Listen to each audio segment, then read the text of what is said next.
Thank you, thank you. Thank you. Listen. Listen, the main act is still to follow, yeah? You know, I was standing out there and I'm listening to the intro and I'm thinking, you know, when you got the big rock stars, the big rock show comes on, they send the other guys out to do the early acts. And then the main band comes out afterwards. I'm a little like that today, so the main band is somebody else.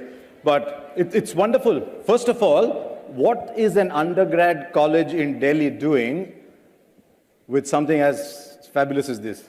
I thought undergrad colleges were meant to be little classrooms, you know. Look at this. Sorry? You're postgrad. See there, postgrad as well. But this is wonderful. And I'm delighted that so many of you have come to listen to, well, for want of a better word, a tech star. And one of the things I'm going to be asking him, and maybe I should ask you first, actually, because yours is actually currently the only generation that matters in India. Others don't matter. We talk, you matter. So, no, that's true. I'm not trying to play to the gallery, don't worry. Because your generation can see through it right away, right? So who are the latest rock stars, man? Are the latest rock stars the movies or the cricketers or the technology stars? CEOs are the big rock stars. Gee, man, we're all in the wrong business. Okay, since you're all the rock stars, let me call him. He's sort of simple, like you and me. Went to college like all of us, maybe dreamt like all of us, and then just went and did some things, yeah, which I'm sure some of you are going to do as well. So since the verdict has come out loud and clear, let's call Sundar Pichai.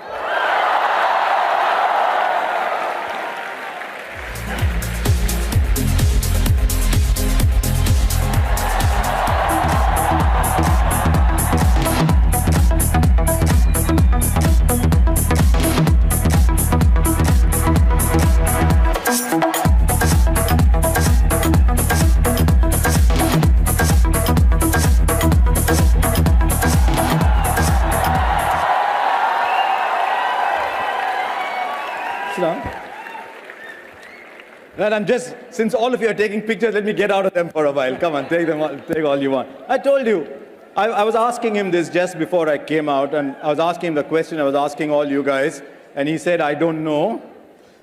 But I did ask them. I said, who are the latest rock stars? Is it the music groups? Is it the movie stars? Is it the cricketers? They said the CEOs.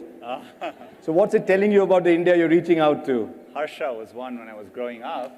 Nonsense. See, I told you he knows how to say the right things. No, but isn't it interesting that a tech star, and for all that you might say about being a good, simple South Indian, unassuming, you are one. What does it say about India that a tech star gets this kind of reception? You know, can everyone hear? Yeah, okay. Okay. Yes or no? Yes? Right. Yes, okay, great. You know, a few years ago, I'd come to India, and I was, you know, this was in Mumbai, and I was getting off the car, trying to go in for a meeting. And there was a person who came, opened the door of the car, and I was walking in, and, you know, he said, I listened to your Google I/O speech, and it was phenomenal, and which is our developer conference. And, you know, it struck me, wow, there's no other country in the world where the person who came and, you know, helped me get out and go into the hotel had watched, you know, a technical speech like that. So I do think there's something unique about India that way. You know, I think people are interested in technology, which I think is great. You know, I couldn't ask for anything better. So thank you for that interest. Wonderful. But Sundar, you are a young man too. You still are, even if you're much younger than I am, but you still are. And a lot of people in this room are dreaming about tomorrow. It's a beautiful part of India that's in this room, and they're all dreaming about tomorrow. And it would be interesting to ask, what did you dream about? When when there was time to dream about tomorrow for you? Were you just sitting waiting to take on the world, or? There was, a couple things. I did, not for fun, but I did dream of, just like I'm sure like many Indians dreamt of being a cricketer. I used to be a huge... You did? Yeah, I used to be a huge fan of, sorry, I'm old, but I used to be a huge fan of Gavaskar, when he was playing. And later on Sachin when he played, but, so I always, had a dream. On a more serious note, I always loved technology growing up, and so I had dreams of just not exactly what I would do, but I wanted to, at that time, I used to read about what was happening in Silicon Valley, and I wanted to go be a part of it. So I didn't exactly dream a career as much as a destination and wanting to be there. Sitting in IIT Kharagpur, there was no Google then.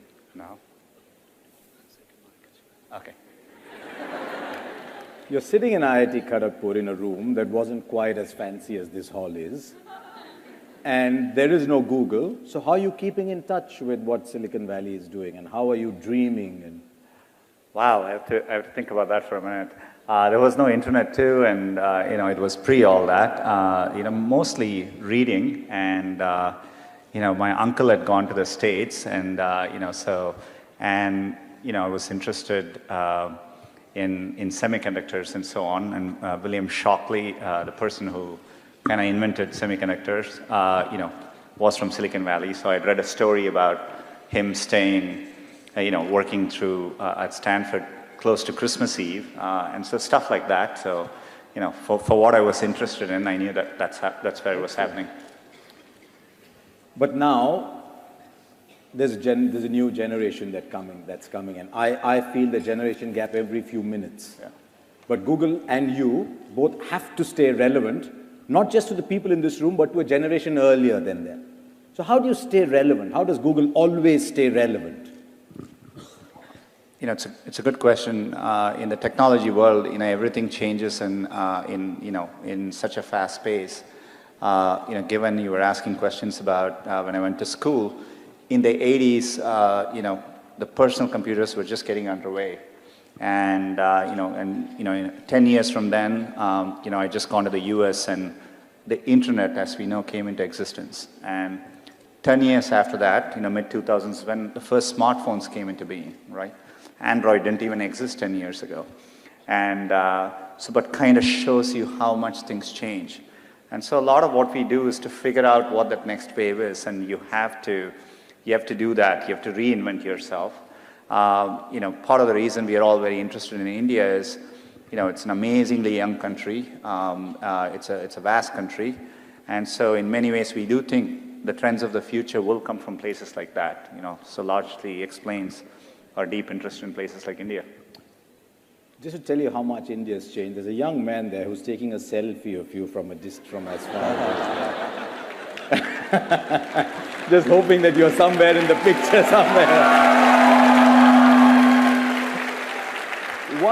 One of the things I read about you, it said Sundar Pichai is Sundarajan, right? To give you the whole name. It actually was Sundararajan. No one could pronounce it, yeah. No, we can. There's Sundararajan. Yeah. Good. I grew up in Hyderabad, Telugu boy, so whatever. Marathi boy, Telugu boy. But they said he's an example of the fact that good guys can finish first. Now, on this one, the teachers are clapping more than the students. I wasn't exactly a good guy at school, though. Well, a good guy doesn't necessarily have to be 98%. Just a good guy is a decent person. That's what I've been told about you. Don't believe everything you say. So are you...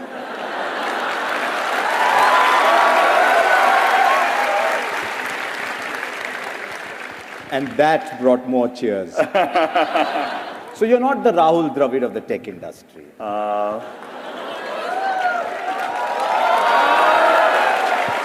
I don't know everything about Rahul, no, I'll but tell you what. I knew he had good technique. That's all I know about him. No, I'll tell you, a lot of us with a simple middle-class background, and I can relate entirely to what Sundar is saying, we find it very difficult to talk about ourselves. So maybe that question was was a little wrong. Is Google a fun place, or is it a place for workaholics? No, I think it's, it's a lot more balanced than people realize. It's an amazingly fun place. I think it is, I did feel like when I first went to Google, I was like a kid in a candy store, there is, you walk around, people are working on amazing things, and, and so really stretches your mind. One of the things we talk about in sport is that sometimes it's easier to get to number one than stay number one, and Google has done an amazing job of staying number one. Mm-hmm. How do you handle that challenge? Because when you are number one, everyone wants to be you. So how do you take on the challenge of staying number one? From our perspective, and I think it's true for in technology in particular, the world keeps changing, as I said earlier. So, a big part of what I focus on at any given time is making sure we are innovating and building products for the future. It's just got to be a normal course of how you think. And so, we are constantly thinking about what to do next. So, Android is very popular. People are using smartphones. But, I always sit and think about what is the next version of how people use computing, right? And so we are thinking about, things like virtual reality or augmented reality. So these are all new areas, but we are constantly thinking about it. And so you have to do that on a constant basis to push forward. Because Google's a great example. The tech world is littered with shooting stars that came up, that shot, that lit up the world, and literally like meteors went away. Google has been phenomenally successful in bucking that trend. Yeah, and I think we've always had a very ambitious mission. We wanted to organize the world's information and make it universally accessible. I think in the context of smartphones and how people use it around, if anything, that mission is even more relevant. There's a lot more information which people consume, so we want to do a better job of that. And we feel like we are in early days of that mission, with things like what we call as machine learning and artificial intelligence. We'll be able to do much better with all of these things. And so for us, the journey is just getting started. One of the reasons everyone here, I suspect, is excited to meet you is you are what they would like to be. An Indian who studied here, went overseas, and did what everyone would dream of doing. Is it mandatory even today, you think, for people in this room, for an Indian to go west to become a tech star? I hope not. I think one of the things which is exciting, I'm excited to be speaking here, is, I do think there are many, many different paths you take. And I think especially I was telling someone on the way over here, last week someone on Twitter tweeted to me and said, thank you on behalf of Indians, this was Indian American, but he tweeted to me and said, thank you on behalf of all Indian Americans for not being a doctor. And, showing other paths exist. And I hope it's the same. Being in the US, I find people take a remarkably varied number of paths. And, so I do think it's important to follow your dream and do something which you're excited by. So I think if you follow your heart and do what you like, you will always do much better. And so I don't think it matters that you're an engineer or you're in science, or it could be in any field. And I think you're a good example of having gone to IIM and switching and being at that time I distinctly was impressed by the fact that you were bold enough to do something like that. But I think it's phenomenal. You did something which you followed your heart, and I think those are examples. It's one of those moments when the head of Google says he knows you. It's like a friend of mine plays for Australia, Matthew Hayden. We became friends, and when Usain Bolt won the 100 meters, he was asked about his love for cricket, and he said, "My favorite's Matthew Hayden." And his children said, "But you are our coach. Why does he know you?" So anyway, yeah, because increasingly it's becoming easier to do what you want in this country, because you don't have to go through standard infrastructures and clearances. What Google has done is it's almost given flight to a lot of young dreams.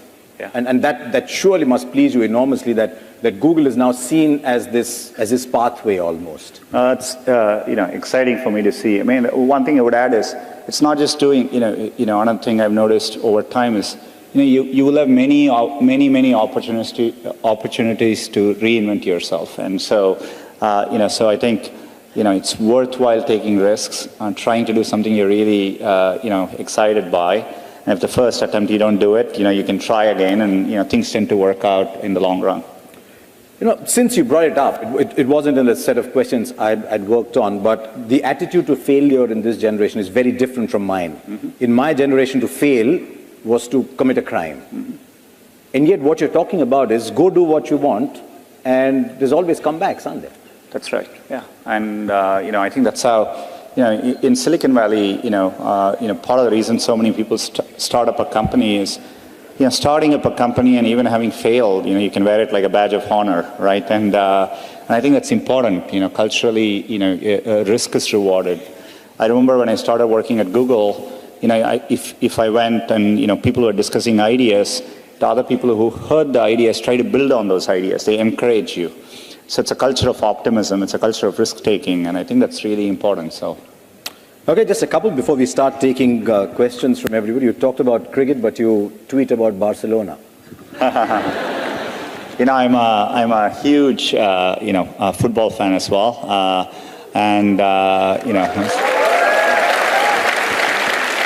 I remember when I was young, waking up driving my mom crazy because I would wake up in the middle of the night to watch World Cup soccer at that time and to watch the Brazilian team in those days, in the 80s. And, I continue to, cricket and soccer are two sports I follow. I follow actually football more now because it's easier to follow it there. And I'm a very big Barcelona and a Messi fan. All you guys who wanted to talk about Cristiano Ronaldo, don't. I don't know whether you saw the recent El Clasico in which Barcelona won 4-0.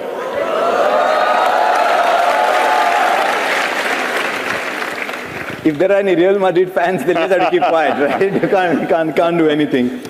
So Test cricket or T20, Sundar? Because he grew up in Madras, not in Chennai. Yeah, there you go. And Madras is as Test cricket as you can get. I was telling Harsha just before we walked in, I was fortunate enough to go and see most of you may not remember, but in the 80s, in 1986, we had it was a second tie test, I think, between India and Australia. And I was in the stadium then, and somebody had given me tickets because they thought the match was going to be a draw.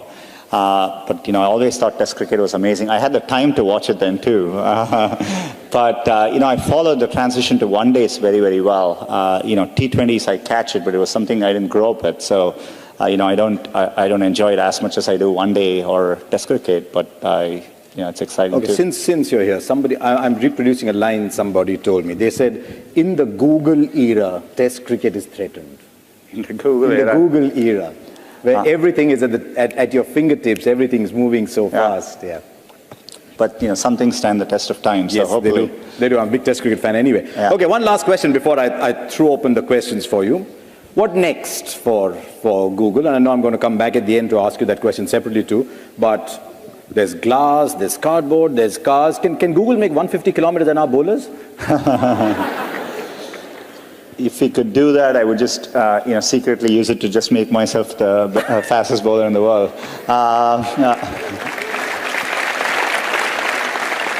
I think there are many things we are working on.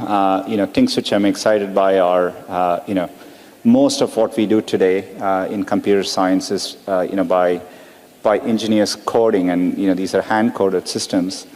Over time, what we call as machine learning, or an extension of that, artificial intelligence, we'll be able to, in a learned way, build systems which automatically learn and do things. And that is, we already do it today. So for example, when you talk about self-driving cars, the way the cars recognize that it's a stop sign or pedestrian, these are machine learning. These are what we call as deep neural nets, and they automatically learn what they are doing. So these are incredibly powerful things to come in the future. And so I think we are barely scratching the surface. And things like that will apply to healthcare, many, many fields. And so, there's a lot left to do. One day, the self-driving cars will learn how to drive in Delhi. that one is pretty hard, yeah. Okay, excellent. We've got questions from you, and it's incredible how many of you wrote in and asked questions. He's wearing a Google shirt as well. Okay. Okay, the question comes from Chandra Nair.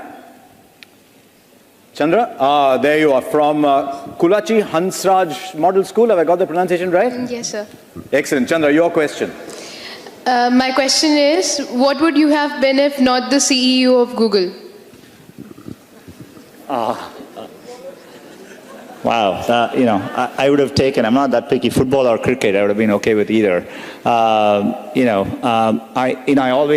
think I would have still been building software products, that's what I love to do, and I always was fascinated by the fact that, with software, if you had an idea in your head, you could make it happen and you could see the outcome of what you did. And, I love building products at the end of the day, and, it's what I would have liked to do. It's the old thing, isn't it? When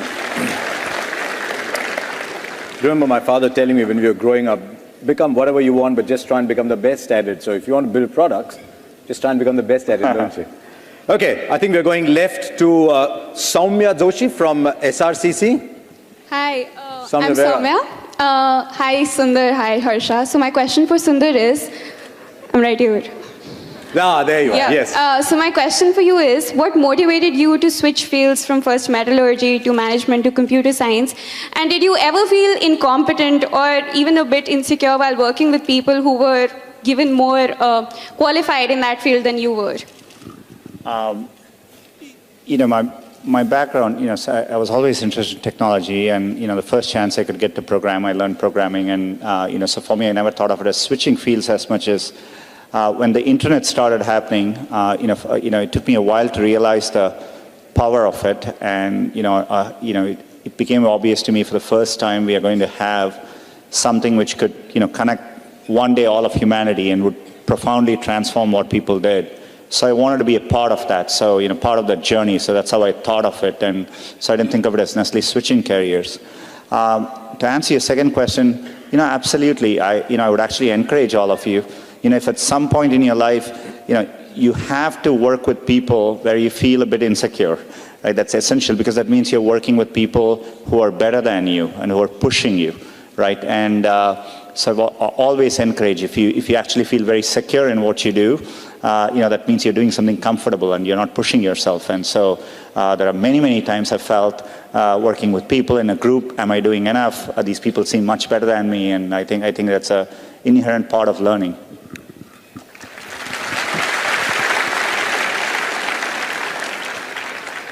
Chief, if there's one thing you want to take away from this hour you're getting with Sundar, may it be that. Let yourself be insecure from time to time. It's a lovely thing. The moment you start to get secure, and I can tell you we all, because we've seen a little bit more life, the moment you get secure, you're actually moving backwards. Okay, we've got a video question, and it's coming from IIT Kharagpur. So can we get the video question, please?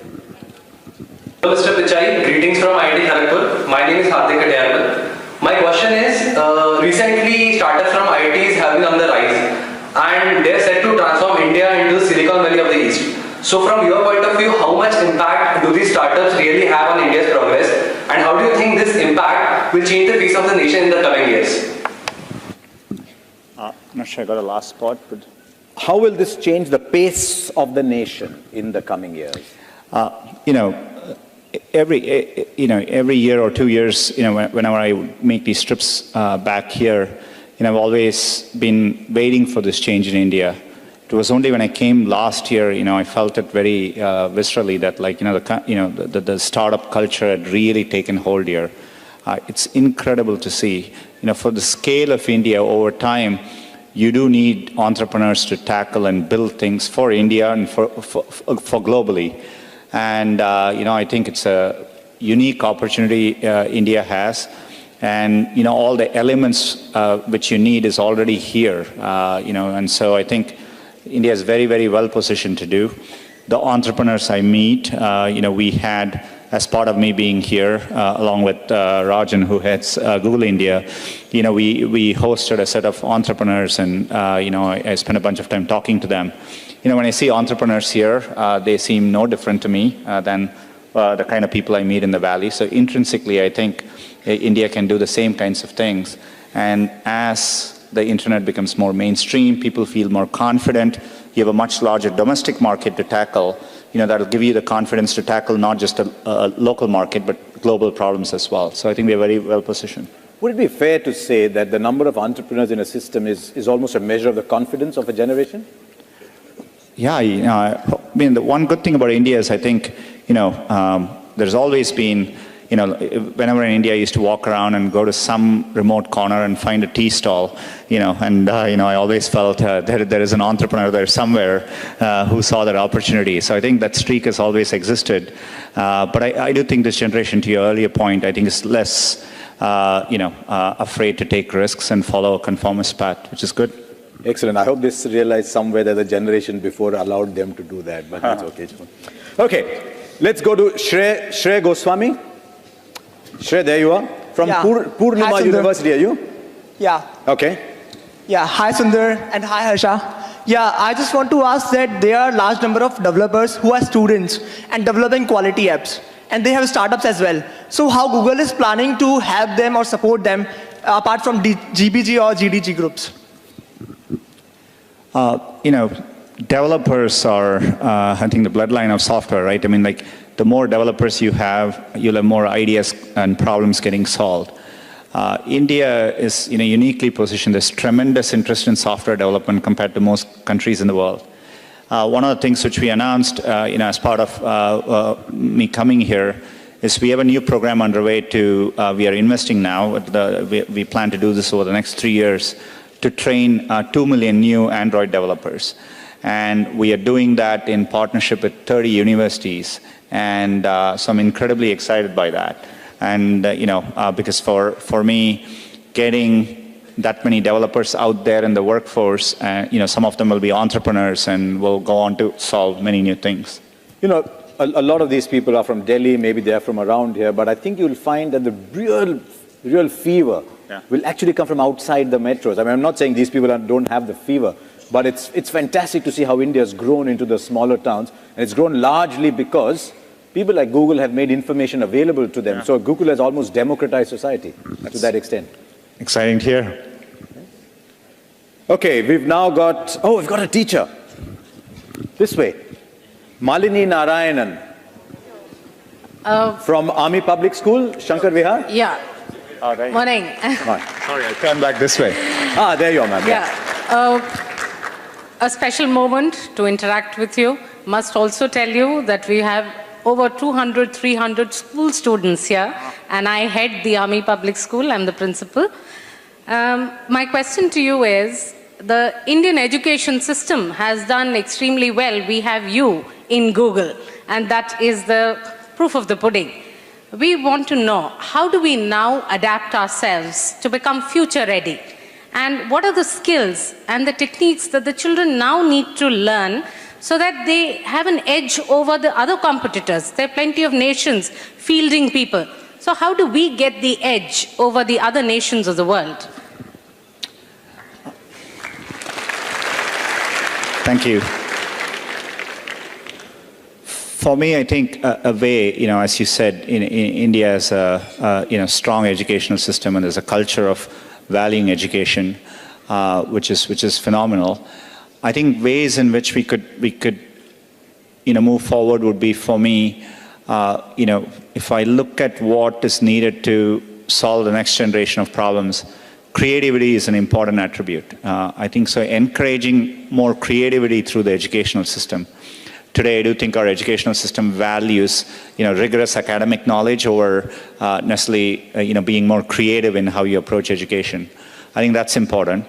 Another thing I would say is, and I think I've seen it in the best schools in the US, etc. It's what I call, it's very experiential, very hands-on. People learn how to do things by doing them, and not just by learning about them, right? And I think that's a big difference. So, to me, so allowing a system in which there's a lot more creativity, learning how to get things done by hand, and so much more of a project-based experiential learning are all, I think, trends which the Indian educational system needs to adopt. And I also think it's important to teach students to take risks, and and making sure the system doesn't penalize for you to take risks, and if you're different. And so those are all attributes which I think are important.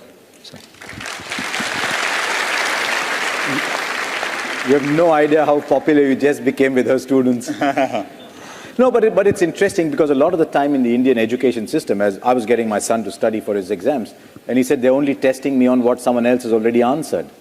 They're not allowing me to learn for myself. And what Google has done now is Google gives all the answers to the questions that are going to come in the exam. So how do people study? And it's a very valid question that she asked.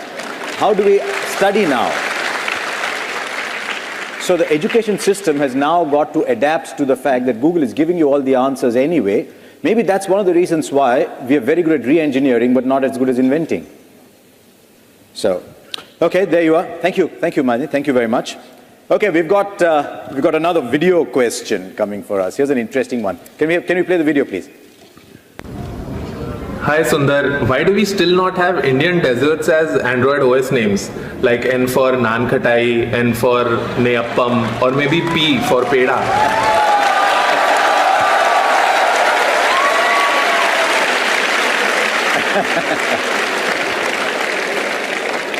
You know, when I meet my mom, I'll ask her for suggestions, and you know, but maybe what I'll do next time is when we are working on the next release of Android N, maybe we'll do an online poll on what the name should be, and if all Indians vote,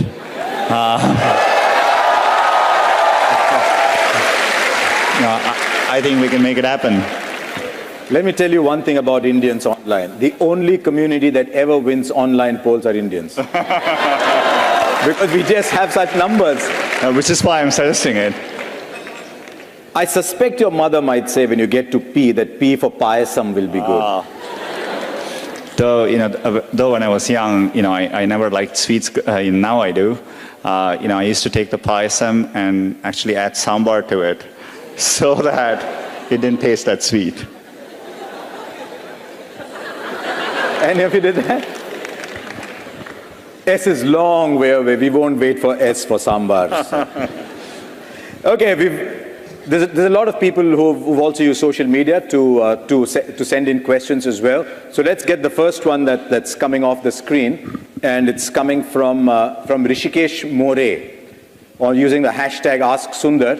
Is there any possibility that companies in the IT, computer, internet sector, as big or as successful as Google, can be created in India? And the world comes to India for service. You'll see this theme coming through. There's a great latent pride among a lot of people. So this will keep coming through. If yes or no, what do you think is holding us back? You know, if I can answer this question with a slightly longer term view, I think absolutely. You know, there is nothing intrinsic I see why from India, you know, we cannot do what you know, people have achieved externally. So there's nothing intrinsically.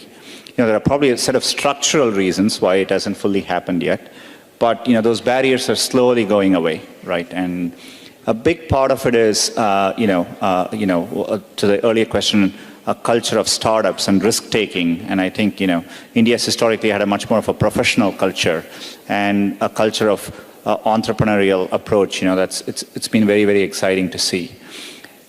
To me, a bigger thing to go with that would be, as the internet reaches more users in India, and India has a 1 billion user base, like China now has, or it's getting to, then people, you know, when you tackle problems in India, you can think about big problems, right? And so you can be very ambitious in what you tackle.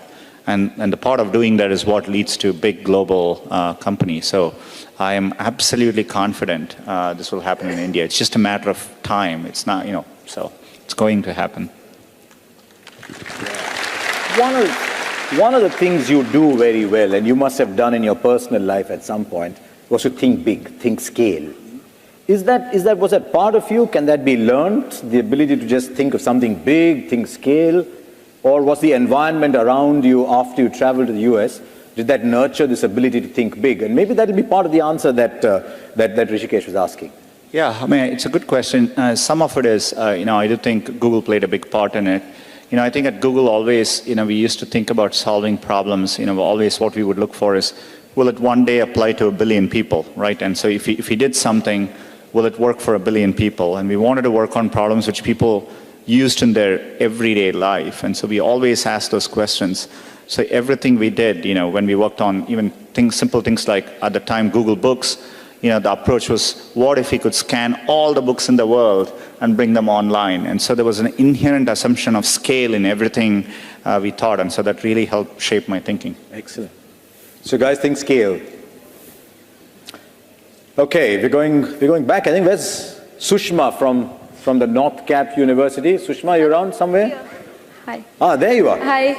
Good afternoon, sir. Good afternoon. So we heard that Google committed to provide the broadband connectivity on almost 500 railway stations in support for the Digital India initiative. So, sir, the question is, how do you think this is going to benefit Google, and how do you think India is going to get benefited from such an initiative? We are very excited about the public Wi-Fi project. It's the largest public Wi-Fi undertaking in the world, because the 400 railway stations which we are working on, each day will get over 10 million passengers. And we are talking about real high-speed connectivity through Wi-Fi. So you can watch your favorite Bollywood videos in high definition, and many more things.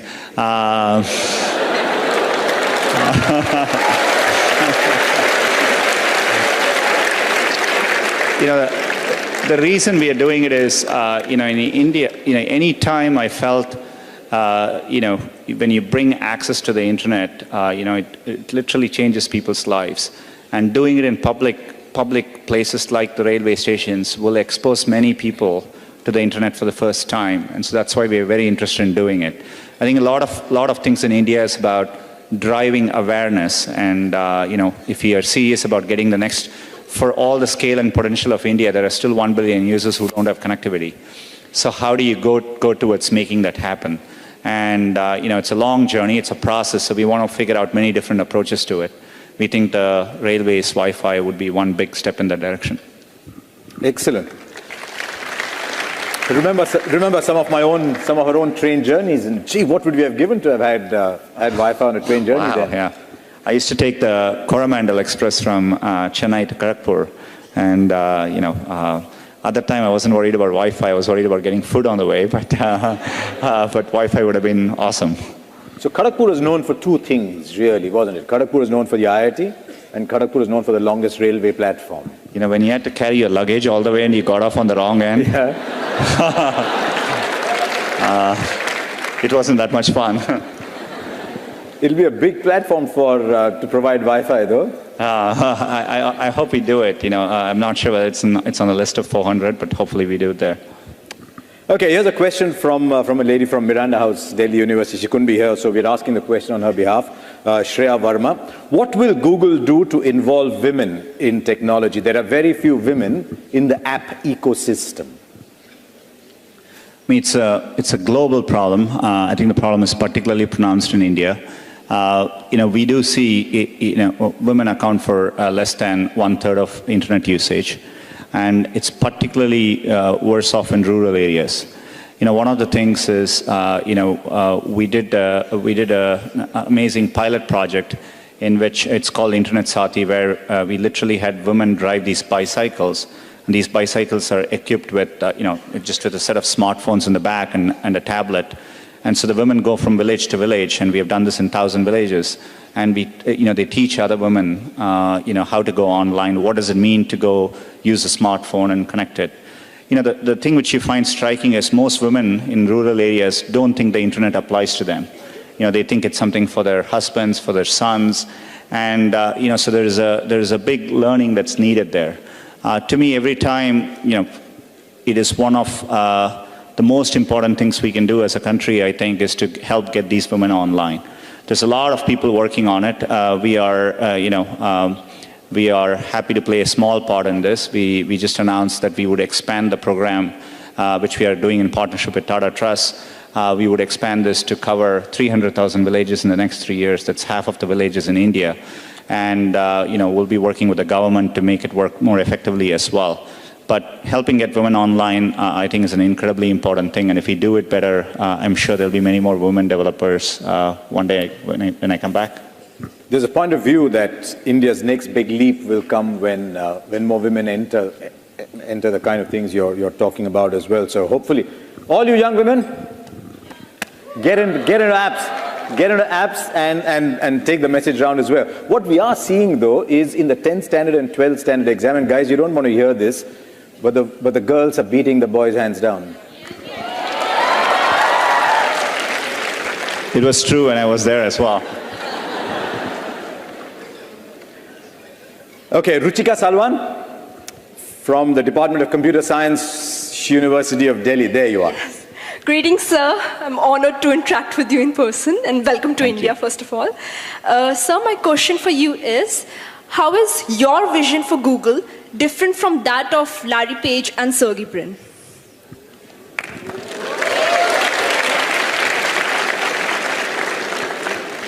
I worked with them very closely for many, many years. I think part of why we have been able to do this together is we kind of share the same aspirations. We, of course, have a lot of differences, and we debate approaches to how you solve problems. But at a high level, all of us have felt that you can use technology and computer science to solve problems at scale, big problems which will make a difference in people's day-to-day lives.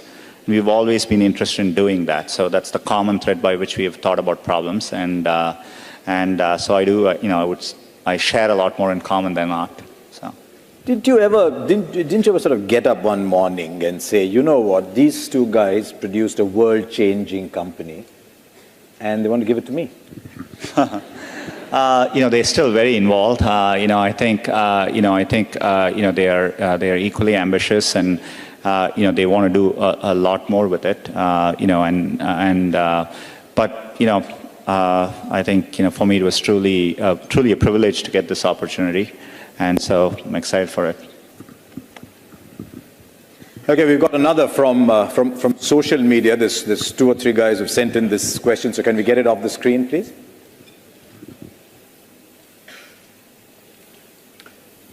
Okay, Naveen Subramaniam, Shravan Ravi, Vishal Goenka. There are many Google services and products that are not available in India. Why is that, and what are the plans to make them available? You know all those names. Some of Google's biggest services aren't available here, says Shravan as well. Vishal's asking that too. It's a good question.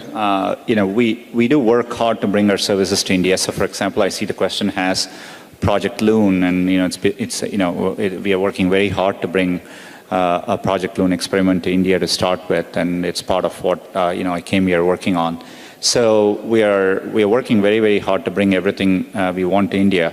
But increasingly, we also see an opportunity to do things first in India, and then actually it'll work for global markets too. So, for example, YouTube Offline, we first did it in India last year, and now it's in 77 countries worldwide. So we see that as a good template by which how we approach things in the future. So which is why we are investing a lot more in India. Part of it is we are expanding our engineering offices in India significantly. We're going to be building a big new campus in Hyderabad, and so I'm excited about what we can do here and take it globally to the rest of the world. So more and more products are going to be built in India? Yeah, it's a goal. It's a goal that, especially for markets, mobile, the way it's scaling up, we do think we can do things here which will apply globally elsewhere. Excellent.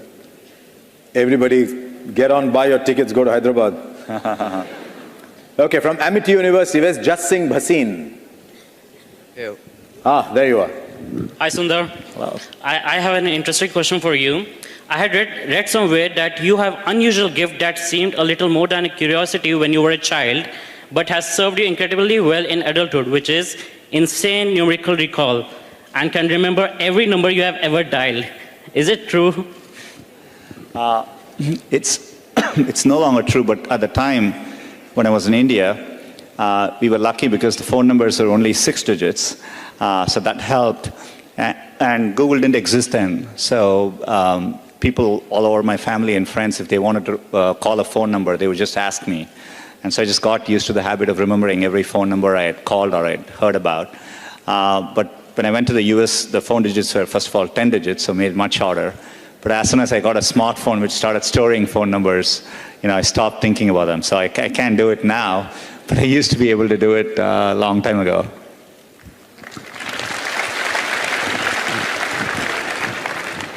Jeez, you reach a stage when everybody's younger than you. When we were kids growing up in Hyderabad, the first telephones that came had 2-digit numbers. So you actually knew everybody who had a telephone, let alone remembering the telephone number. Okay, we've got a question on video coming up. I think there's Meghna from IIT Kharagpur. They all seem very excited about asking you questions from IIT Kharagpur. So let's get it off the video screen. Hi, my name is Meghna and I'm from IIT Kharagpur. My question is, Google or Alphabet is no longer restricted to being only a search engine, but we seldom hear about any non-computer science undergraduates working at Google. Why is that, and what is the recruitment procedure for these people? Thank you. It's not. I mean, we do hire a lot of people, who are non-computer science undergrads. If you look at the scale of Google, to do something, to do a product well, building the product is only one aspect of it, right? You want to be able to build it, you want to scale it, take it to market. How you take it to market? How do you market it? How do you sell it in certain cases? The end-to-end work that takes to make a product happen. It's a very cross-functional thing. So we hire people from all kinds of backgrounds. There are language majors at Google, people who have done history, people who have done business, commerce, and engineering. So I'm confident. In fact, a majority of people at Google probably don't have computer science as an undergrad background overall. So follow your dreams, and you can work wherever you want. Also tells your life is changing. I thought in that photograph in the background there was a badminton racket and what looked like a guitar. Did you have that at IIT Kharagpur? I think so. You might have. Excellent. Yeah. So how many of you are non-computer science graduates who want to work in Google? Now the number of non-computer science hands were less than the number of hands saying they want to work in Google. Okay. Now there's almost a pattern now to all interviews in India where the host is required to ask rapid fire questions of the guests.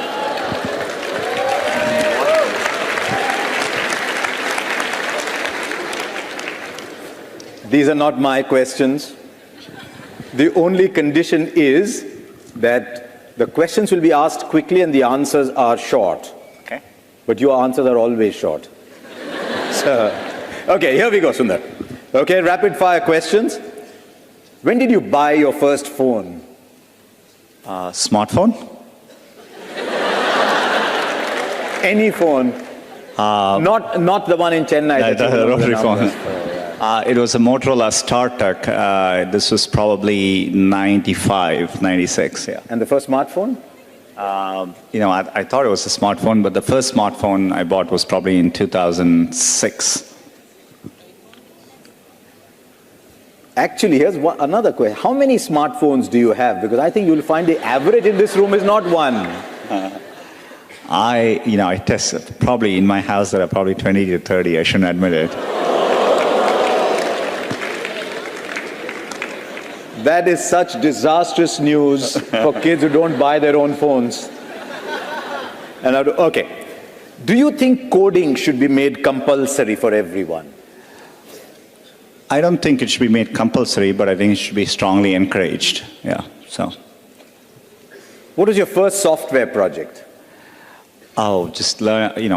Trying to build a rudimentary version of like chess and games like that. That's what I did first. Why do you look at him and think it might have been chess? For all the talk about Barcelona and cricket. Okay, I promise you I have nothing to do with this question. How much did you score in your class 12?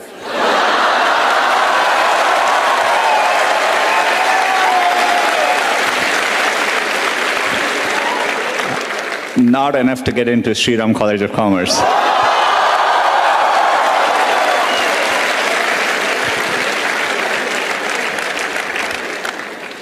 And of course, to get into IIT Kharagpur, you had to write an exam.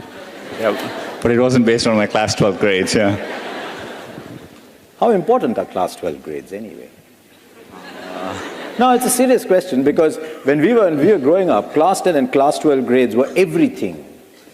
There were some people who were good enough to write entrance exams and get into IITs, right? Some of us weren't. Yeah. So we had to live with our 10th and 12th standard grades. There are too many teachers in the room for me to answer that question.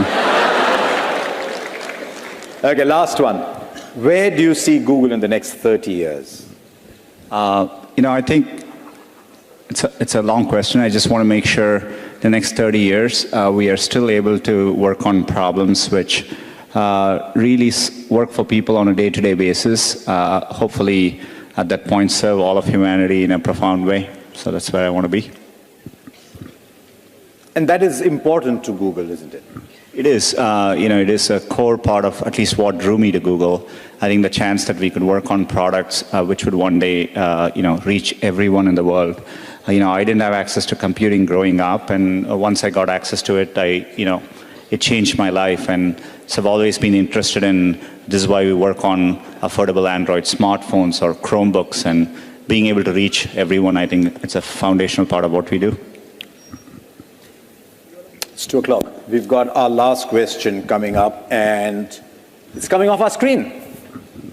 Right, everyone, all eyes on the screen. Gagan Kaira. Why is the special edition, well, I'm going to just correct the spellings as I go. Why is the special edition Star Wars cardboard not available for Indians? This is one of those applause, that kind of applause that just going to grow as it goes around. We should figure out. These are these amazing, we just handed them out at Google last week before I left, and they're really amazing ones. Wouldn't it be nice if we could give one to everyone in the room here? Does everyone include people on the stage as well? So hopefully, I think that's the way we are going to make it happen. So we'll figure out a way to get it to everyone here today.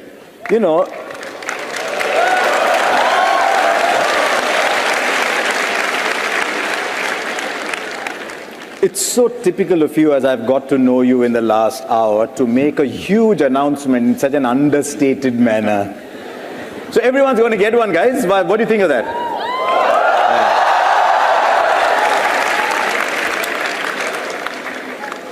There is one other thing I have to do, because it's now the thing that all Indians do.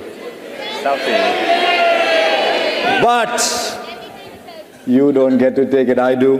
This is, and for someone who has technology challenges me, this is a big challenge.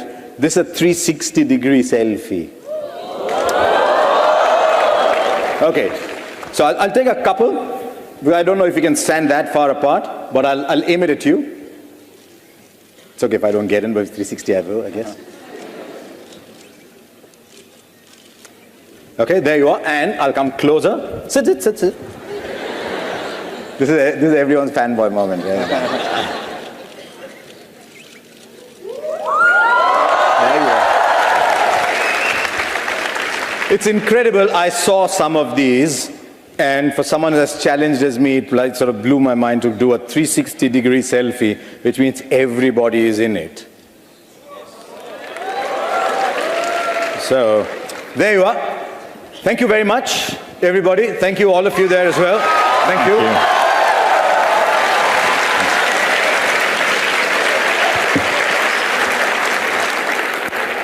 Pleasure, Sundar.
Such a spectacular audience. Can we please have a round of applause for all of you? It is